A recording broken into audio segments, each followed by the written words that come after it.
Hi everyone, welcome to today's video. My name's Stephanie and today we're going to be looking at Prism Parade's newest collection called TIDECURSED. This is a 6-piece shimmery lineup with vibes of being lost at sea. So I don't know if this is going to be included with every collection, but it was included in my PR package, and so I wanted to share it with you since I feel like it just perfectly sets the tone for this collection. It's an excerpt from Edgar Allan Poe's The Narrative of Arthur Gordon Pym of Nantucket. My visions were of shipwreck and famine, of death or captivity among barbarian hordes, of a lifetime dragged out in sorrow and tears, among some gray and desolate rock in an ocean unapproachable and unknown. Absolutely love that. So yeah, I will share more of my thoughts about this collection for the end of the video after some comparisons. For now, let's just get into the swatches. First up, we have Gilded Grudge, which is a bronze gold filled with a gold shimmer. This had a stunning formula. I would call it almost a shimmer metallic, where you can obviously tell it is very packed with those shimmers. The formula was really smooth and easy to apply. It was not the most even coverage on the first coat. As you can see when I'm tilting my nail away from the light, there are some bald spots, but it did even out for me in just 2 coats and provided really great coverage. I don't think you would need a third for this one. I think I would say this is one of my favorites from the collection. There's something about this color and finish that feels so perfect for the season. Next we have Dead Reckoning, which is actually a deep navy blue with a gold to orange shimmer, and it appears a rich dark brown on the nails. Now, I don't know about you, but I could definitely see that rich dark brown color in the bottle, so I was pleasantly surprised to see this was actually a blue color when I was applying it. The shimmer is definitely super strong, but personally, I feel like it still maintains that blue base color. The formula on this was also amazing. It was incredibly even coverage, super pigmented, and because it's so dark, I think it was perfectly opaque in 2 coats. Up next is Leviathan, which is another blue base polish, but this time with gold to green shifting shimmer, as well as a dusting of holographic micro glitter. So as I'm sure you can tell, this one is a much brighter shade of blue. I think I would call this a cerulean, and like the last shade, this had a little bit of a jelly kind of formula where even though it is very highly pigmented and very even coverage, you can still see through to some visible nail line after the first coat. And while it does build up really well on 2 coats, to the point that I left it here just because I personally think it's passable on 2, if you look close enough, you can still see some visible nail line. So I could see some people wanting a 3rd coat for this one just to get it fully opaque, but if your nails are shorter, I think you can get away with 2. Then we have Fathom's Below, which is a turquoise-based polish with green to indigo shimmer and a holographic glitter. Even though this is described as turquoise, I personally would call this a teal just because it is very, very green leaning. It is just so stunning though, and even though this is another shimmer polish, I feel like it does look a little different than the others, where it's maybe more pearlescent or metallic, likely due to the fact that the shimmer in this is much more finely milled and densely packed, giving it this almost oil slick look. Not to sound like a broken record, but this also had a great formula that was just so smooth to apply and pretty much opaque in just 2 coats.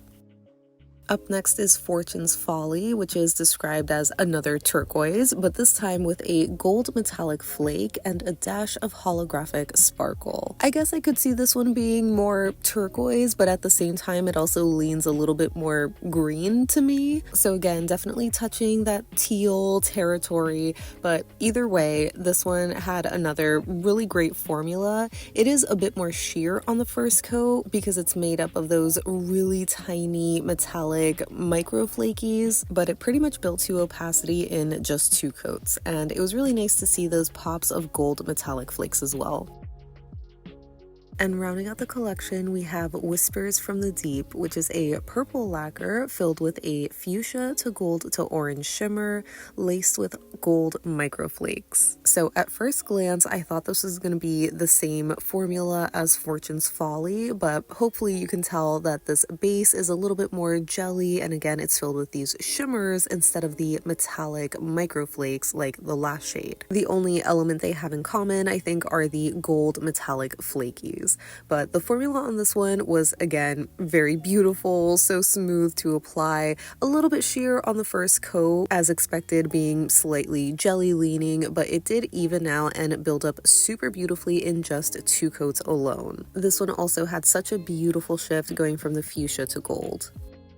And here is my thumb swatch collage for the TIDECURSED collection. Definitely very blue and green heavy, which I guess is to be expected. And don't get me wrong, the colors are very beautiful, but I would have loved to see a beautiful, rich, moody brown in this lineup too. Moving on to comparisons, we're starting with Gilded Grudge, and I of course have to show this next to Golden Mirage from Prism's Roadside Oasis collection a few months ago. That one was pulling a little bit too yellowy though, so I also figured I could show it next to ILNP's Fawn, which is kind of a copper sort of bronzy shade. It is a magnetic too, by the way, but I'm showing it unmagnetized, which gives it that metallic shimmer sort of look, and it is kind of similar, but the base is a little too brown. So I did also want to show this next to Holo Taco's Bottle Service and Zyler Cat Eye, which is another magnetic, but again, leaving it unmagnetized gives it a similar shimmer metallic kind of finish. But like the last 2 comparisons, I would say that Zyler Cat Eye is a little too brown, Bottle Service is a little too yellowy gold, so Gilded Grudge is kind of in between.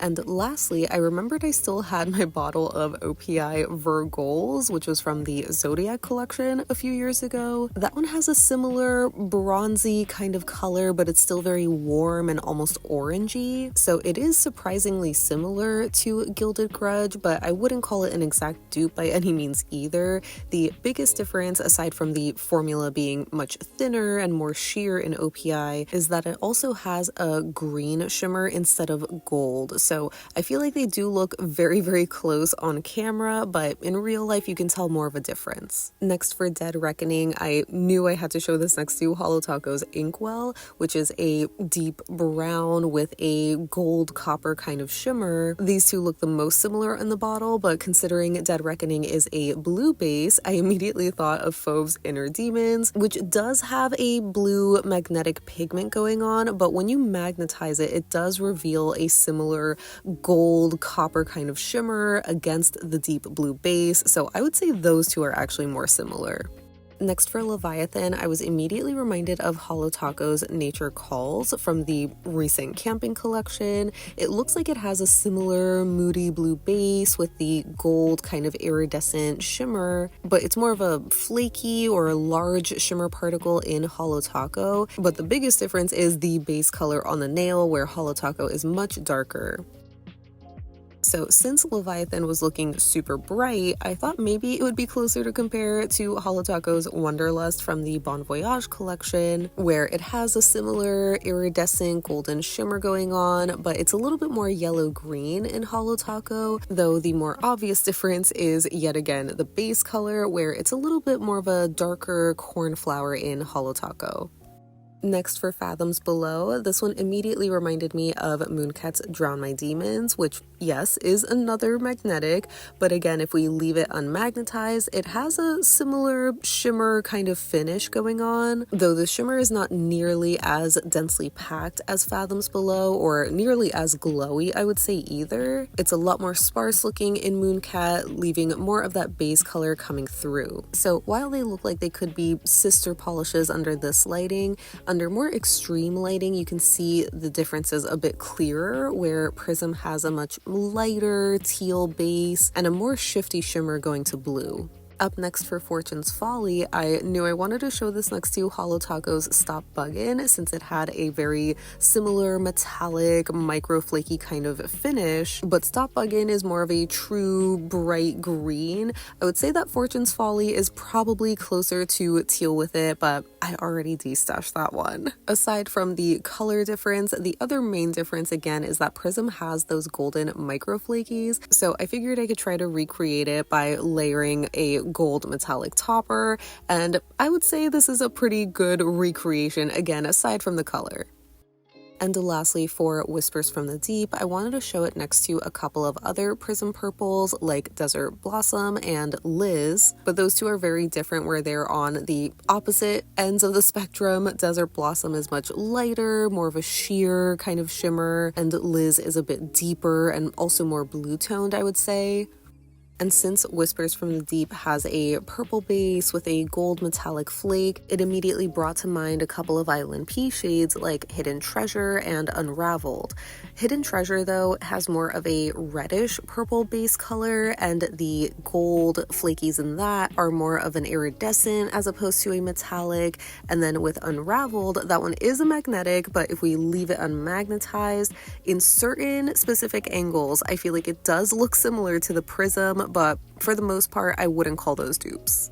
So that wraps up my swatches and comparisons of Prism Parade's TIDECURSED collection. As always, I would love to know your thoughts on this release because I thought it was just so cool and moody. The theme alone just feels so unique. Like, I don't think I've seen a theme quite like this. And the darker, moodier feel just feels so perfect for the season where it's the end of summer, transitioning into fall. So I thought the vibes were just immaculate. The formulas as well were just so beautiful. I mean, I was really impressed with these, especially because I feel like some of the earlier collections that I reviewed from Prism, they were nice, but some of the formulas weren't super impressive to me. But I feel like the past couple of collections have just been so much better. I don't know if these are just because, you know, they're darker, so it's easier to see them build up to be fully opaque. So it's something small that I've noticed that I just really enjoyed, even though the collection or the color palette of these isn't necessarily my top favorite. I don't know if it's because I'm just trying to, you know, stave off the dark, moody feels for as long as possible, even though the weather outside is all of a sudden so chilly, so gloomy. Technically, these would be so perfect for right now, but there is something about them color-wise that I guess, you know, just they're not my favorite, but objectively, they are just a fantastic collection. But if you're loving these and do want to pick them up, they are going to be launching on Friday, August 22nd at 9 a.m. Central Time. As a reminder, I'm also an affiliate with Prism Parade, so I will have my link in the description box if you do want to support me while grabbing these. And you can also use my code YOGI10 to save 10% off your order. As always, a big thank you to all of you who do support me through that. But even if you don't plan on picking anything up, I would love to know your thoughts on these down below so we can chat about it. But thank you so much for hanging out with me today. I hope you have a great rest of your day, and I'll see you in the next one. Bye!